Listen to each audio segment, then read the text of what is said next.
কি গো, কি খাচ্ছ আজকে?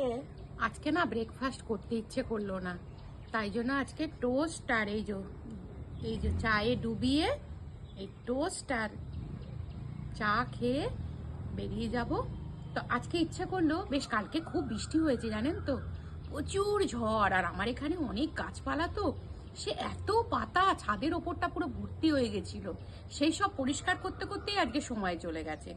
তারপরে এই যে বাইরের প্রকৃতিটা বেশ ঠান্ডা ঠান্ডা, বাইরের ওয়েদারটা, ওই জন্য বললাম যে আজকে বাইরেটায় বসে বসে একটু চা খাই। এই যে দেখুন গাছপালাগুলো একদম সবুজ হয়ে গেছে, এইদিকে পুরো চারিদিকে কি ভালো লাগছে না? একদম যেন বৃষ্টিতে সব গাছপালাগুলো ভিজে, আর ছোট ছোট আম ধরেছে কত। আর আমাদের এখানে বড্ড হনুমানের জ্বালায় আমগুলো আর রাখতে পারছি না, সব খেয়ে শেষ করে দিচ্ছে। তাহলে এবারে স্কুলে বেরিয়ে যাই। টাটা।